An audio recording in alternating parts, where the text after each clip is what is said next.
thank the noble lords who've participated in this short debate and thank the noble Lord the Minister for his response. I would perhaps question the classification of general elections as measures of popularity, however.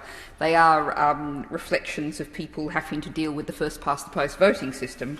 If we look at the last election that might have been taken as a measure of popularity, where votes more or less matched seats and people knew their votes counted, it was the last European election where the Green Party got 11% of the vote and indeed finished ahead of the Conservative Party in that particular measure of popularity under a different voting system.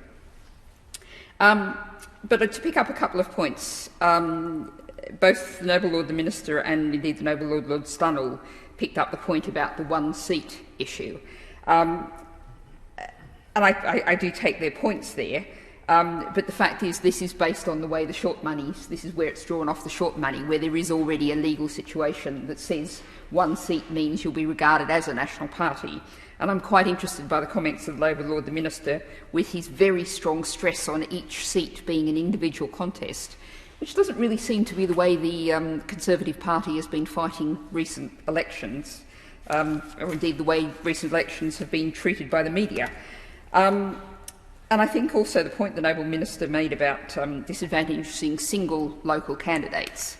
One of the things that we are seeing around the country at a local council level is we're seeing groups of candidates representing their local area.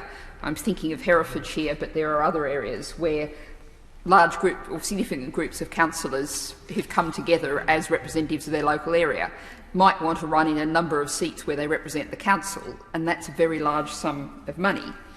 And I think the noble Lord Collins of Highbury said it's not a barrier to participation because you get your money back if you get sufficient support. But that, of course, implies that you're able to essentially gamble £500. And there are many people in our society who can just say, oh, well, here's £500, I'll get it back or I won't.